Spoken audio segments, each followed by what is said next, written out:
सबसे पहले आज की अहम खबर रॉयटर्स ने दी है।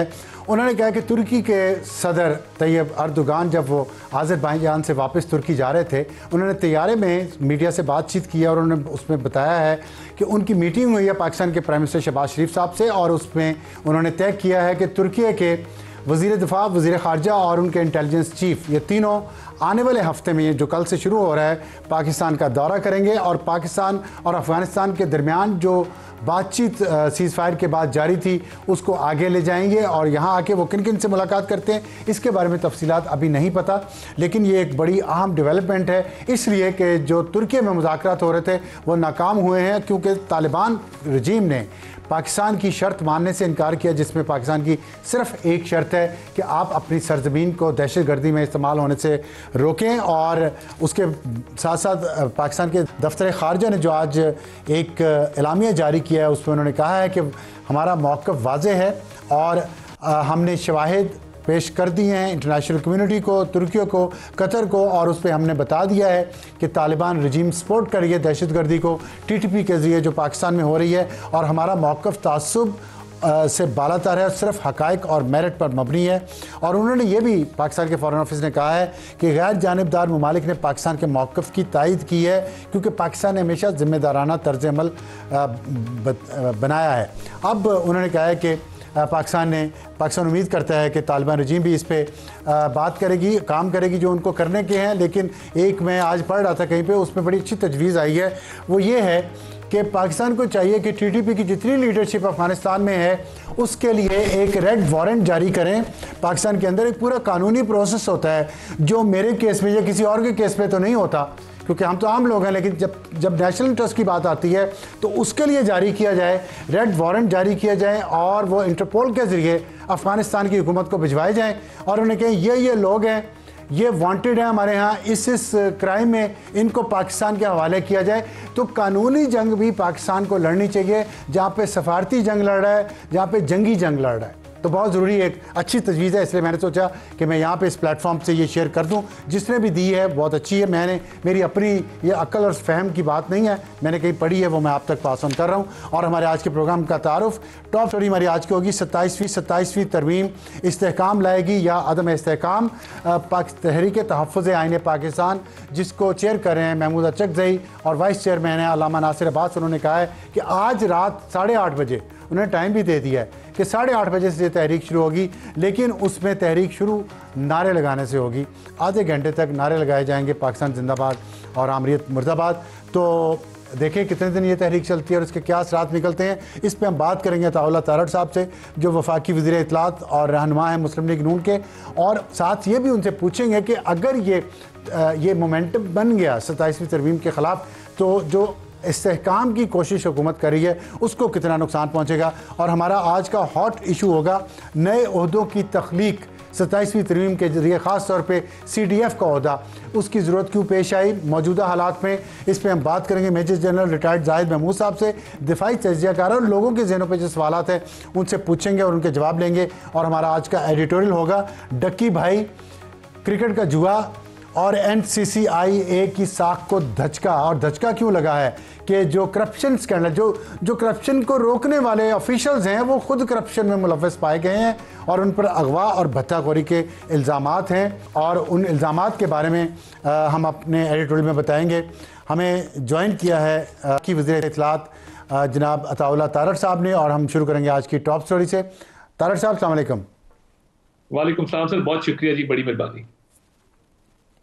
बहुत शुक्रिया, आपने टाइम निकाला अपनी मसरूफियत में से हमें ज्वाइन किया। आज ये फरमाइएगा कि हमारे आज की टॉप स्टोरी जो है वो है 27वीं तरमीम इस्तेहकाम लाएगी या अदम इस्तेहकाम, क्योंकि आज ही अपोजिशन ने ऐलान भी कर दिया तहरीक का, और फिर साथ ये भी है कि बहुत सारे सवालात हैं लोगों के जहनों में और अभी तक हुकूमत की तरफ से उनको क्लैरिफाई नहीं किया गया तफसील के साथ कि ये क्या, क्योंकि हमने जितने भी वज़रात से बात की है, आपके अलावा आप तो आज आए हैं, तो उनके पास वाज़ेह जवाबात नहीं थे कि ये तरमीम लाना क्यों ज़रूरी था। कि वज़ीर आज़म वहाँ पर मौजूद थे आज़रबाईजान में, वहाँ से कैबिनेट के इजलास की उन्होंने सदारत की वीडियो लिंक के ज़रिए और इस तरमीम को पास किया और सेनेट में पेश की गई। तो उसके बारे में ज़रा बताएंगे कि इतनी उजलत क्यों है। देखिए हमारे यहाँ अनफॉर्चुनेटली हमारा दिल होता है कि हम एक मामले को 6-6 महीने टॉक शोज के ऊपर डिस्कस करें। उस पे जो यूट्यूबर बाहर बैठे हैं वो 6-6 व्लॉग्स करें। उसके बाद इसके ऊपर जो है वो डिबेट हो और ये कभी क्लोज ना हो। क्योंकि एक सेगमेंट रहेगा जो चाहता है कि पाकिस्तान ना तरक्की करे, ना पाकिस्तान के अंदर कोई सॉलिड रिफॉर्म्स लेके आए जाएं। अब देखिए, मैं छोटा था जब से मैं सुन रहा हूं कि जी चार्टर ऑफ डेमोक्रेसी के अंदर आईनी अदालतों का मुतालबा किया था मियां नवाज शरीफ ने, बेनजीर भुट्टो साहिबा ने, असफंद यार वली साहब ने और दीगर सिग्नेटरीज ने, और बचपन से सुनते आ रहे हैं। और उसके बाद उस पर डिबेट चलती रही, आईनी अदालत अलहदा होनी चाहिए। अब अगर 2005-6 से लेकर ये 20 साल बाद भी आईनी अदालत अगर मुकम्मल ना हो तो वक्त की सितम जरीफी कह सकते हैं इसको। और देखिए, मैं इसमें ये भी समझता हूं, लेट्स गो अहेड।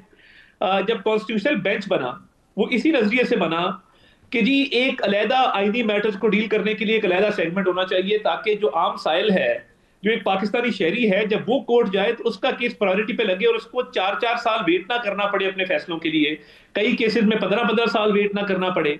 तो हमने देखा कि एक एफिशिएंसी आई, आईनी मामला अलहदा हुए, केस लोड वर्कलोड कम हुआ, केसेस की जो डिसीजन का टाइम था वो कम हुआ।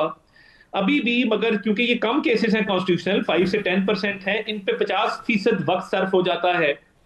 तो ये तो देखिए ना, साल दर साल ये डिबेट चलती रही है कॉन्स्टिट्यूशनल कोर्ट की। अबाउट टाइम कि अब इसको इसकी फाइनलिटी अटेन हो जाए, नंबर वन। नंबर टू, देखिए जो एक लीगल रिफॉर्म होता है, एंड देखिए एक और legal argument, as a law student मुझे पता है कि जो आइन है वो एक जिंदा दस्तावेज है, इट्स ए लिविंग डॉक्यूमेंट। वो इवॉल्व करता है, एक इर्तका का प्रोसेस है जिसके जरिए वो चेंजिंग इन्वायरमेंट के साथ उसमें चेंजेस आते रहते हैं। इसीलिए हम इसको 27वीं तरमीम कहते हैं कि 27 मरतबा इसमें तरमीम हो चुकी है। एंड मौजूदा तरमीम access to justice, fairness, rule of law के लिए बहुत इंपॉर्टेंट इसलिए है कि ट्रांसफर ऑफ जजेस फॉर एग्जाम्पल, दुनिया भर में जो अपॉइंटिंग अथॉरिटी होती है ट्रांसफर भी उसी के पास होती है। वो चाहे फौज का इदारा हो, चाहे वो ब्यूरोक्रेसी में फॉर एग्जांपल एस्टेब्लिशमेंट डिवीजन है और सर्विसेज डिपार्टमेंट्स हैं प्रोविंसेस के, वो पोस्टिंग ट्रांसफर करते हैं, जो तैनाती करते हैं। तो इसी तरह ये बेहतर समझा गया कि कथा जुडिशल कलामी की कमीशन ऑफ माफी तारक पाकिस्तान साहब, जी। मेरा सवाल ये है, पूरी 27वीं हमने ये तफसीलात तो जान चुके हैं, लेकिन जो अपोजिशन है वो ये कह रही है कि ये आइन के ऊपर हमला किया है पार्लियामेंट ने। अब ये एक नई बात मैंने सुनी है, आइन पे हमला तो गैर जमहूरी कुव्वतें करती थी, वो कह रहे पार्लियामेंट ने हमला कर दिया। और दूसरा ये है कि आप ये जो कुछ कर रहे हैं, आप कर रहे हैं इस्तेहकाम लाने के लिए, सियासी इस्तेहकाम लाने के लिए। लोग ये कह रहे हैं, महसूस कर रहे हैं कि इससे इस्तेहकाम नहीं आएगा बल्कि अदम इस्तेहकाम आएगा। इस सवाल का जवाब कौन देगा? देखिए, मैं एक तो थैंक यू आप for reference to the context. मैं तो आपने रेफर किया कॉन्टेक्स्ट को, मैं जा रहा था जरा कि मैं प्रैक्टिकल एग्जांपल के साथ इसको समझाऊं, बट पॉइंट वेल टेकन। मेरा देखिए इसमें पॉइंट ऑफ व्यू बड़ा क्लियर है कि ऑपोजिशन ने जो जिसको लीड तरीके इंसाफ कर रही है, उन्होंने इस मुल्क में इस्तेहकाम के लिए या इस मुल्क में कोई ऐसी पॉलिसी क्या लाए जिससे मुल्क के अंदर बेहतरी आई। 12.5 साल से उनकी हुकूमत है खैबर पख्तूनख्वा के प्रोविंस में, और अभी तक खैबर पख्तूनख्वा के प्रोविंस में कोई एक ऐसा प्रोजेक्ट नहीं वो ला सके जिससे वो कहें कि जी अवाम की जिंदगी हमने बेहतर की। What to talk of people who only waste time.